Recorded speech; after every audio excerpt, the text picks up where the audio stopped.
Привет, парфюмерные мастера! Сегодня немножечко другой контент. Сегодня, по вашим же просьбам, немножечко об истории.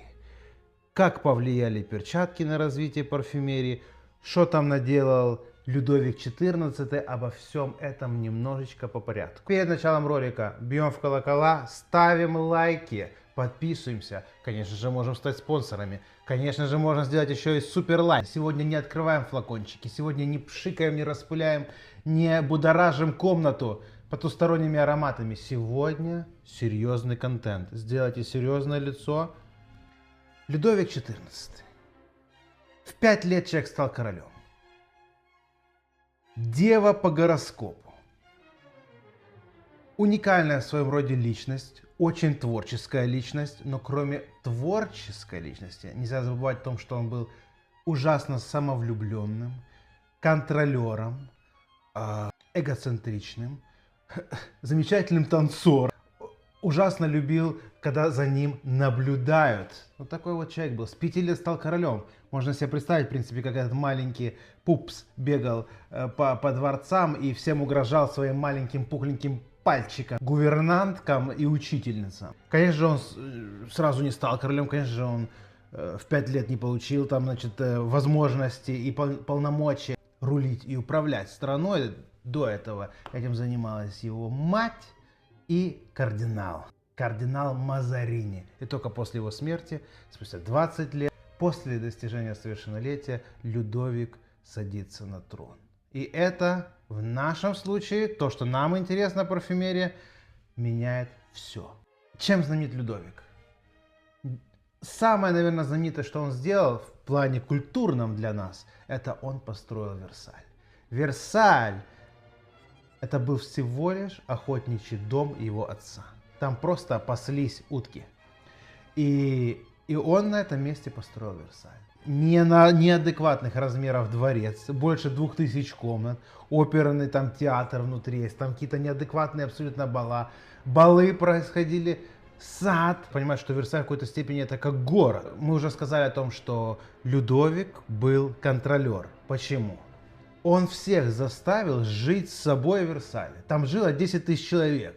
Там в разное время по-разному. Но там жили его министры, всякие господа, их жены, их дети. Он их всех контролировал. Они все смотрели, как он... Все смотрели, как он ел. Он любил просыпаться. Просил, несите завтрак. Ему приносили завтрак, и все должны были смотреть, как он завтракает. Он любил танцевать перед людьми. Он придумывал танец и танцевал перед людьми. Он любил перед теми сожителями 10 тысяч человек устраивать театральные постановки, он любил быть актером.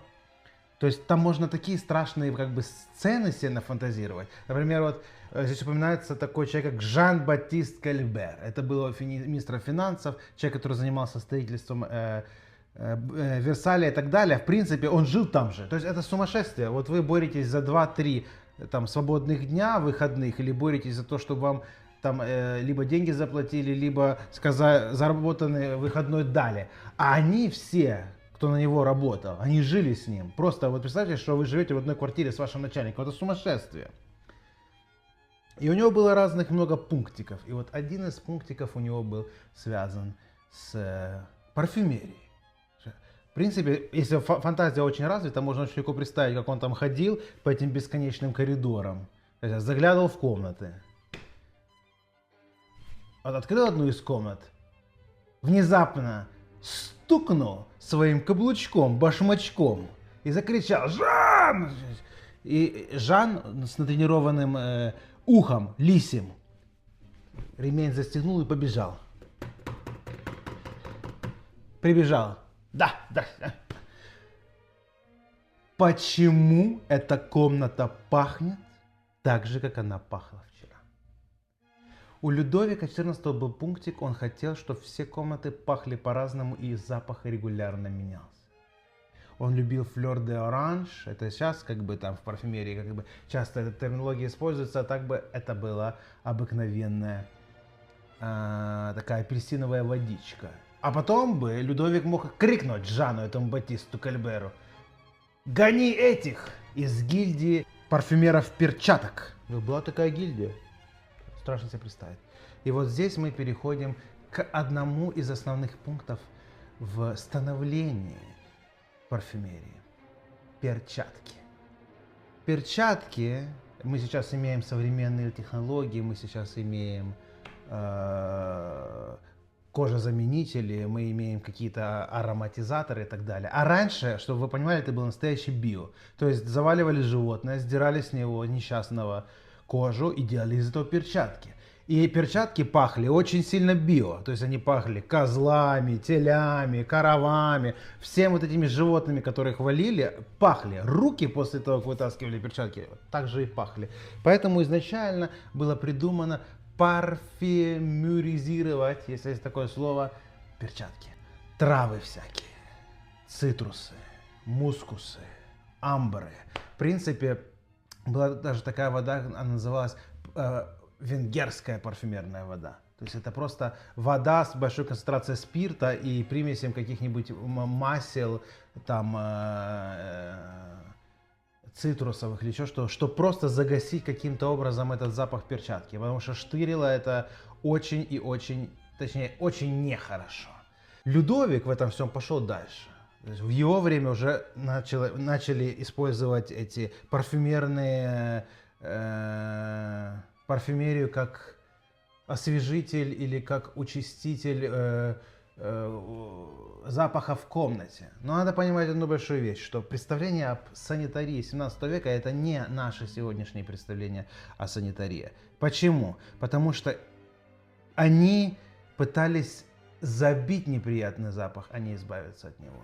Вообще в то время люди думали, что вода это очень плохо. Вода открывает поры, портит кожу. Так вот люди раньше об этом так думали. Поэтому, в принципе, толком не мылись. Смрад в Версале был страшнейший. Сейчас мы видим роскошные сада Версаля. Но вы учтите, что в момент, когда он был построен, и в момент, когда он строился, там никакой канализации, ничего не было. И, в принципе, весь этот роскошнейший сад, это был ну, скажем, откровенно публичный туалет. И это было абсолютно нормально, потому что при таком количестве людей куда что делать. Поэтому, возможно, одна из причин, почему там так роскошно и шикарно растут деревья, это потому что было в изобилии удобрения 300 лет назад. Но они забивали этот запах. В принципе, в то время начали уже использовать разные интересные флакончики. Есть такая фраза «Восток – дело тонкое». И можно это также применить к Франции. Но Франция это дело очень тонкое, потому что это нация модников, которые даже в первоначальных вот этих вот маслянистых парфюмерных историях уже сделали моду. И мы видим разных годов флакончики. Их одевали на пояса, были люди, которые носили их в разных коробочках. И они пользовали это не только на свои перчатки, но и на свое тело. Просто чтобы забить этот запах, чем они там пахли, козлами, сеном, я не знаю, и того хуже. В общем, они этого сделали моду. Были красивые графинчики, красивые бутылочки, были, значит, бутылочки с золотыми такими накрутками серебряными, стекло такое, стекло сякое, из кости, не из кости. В общем, это был элемент моды. Это, конечно, можно назвать эпоху Game Changer. Также нам эта эпоха интересна тем, что не было так бы парфюмерии в то время, в которой разлагалось, как сегодня мы имеем эти все ноты. Ноты верхние, ноты нижние, ноты задние, ноты передние. Как бы делали просто какой-то микс из чего-то. Все это закручивали. То есть это была в том числе эпоха, когда тестеры. Это эпоха тест. Ноты, которые в большинстве своем и ингредиенты, которые в большинстве своем использовались, используем мы и сейчас. То есть в основном это были цитрусовые какие-то истории, травы, бесконечные травы, особенно роз, животные ноты, то есть какие-то амбры. Но это, конечно же, была более биоистория, а не то, что мы имеем сегодня. Не то, что мы имеем сегодня. Ладан. Ладан это была очень распространенная нота. То есть вот как-то вот это все замешивали, все это на спирту. И как бы себя натирали только чтобы забить свой запах, потому что он был максимально неприятен. Начали с перчаток, а закончили Версальскими дворцами. Если понравилось, лайк, подписка. Надеюсь, что какую-то интересную тему для нас всех открыл. И желаю вам всем удачи. Пожалуйста, подпишитесь, пожалуйста, лайк, наш телеграм-чат и так далее. Всем хорошего дня, ребята, и пока.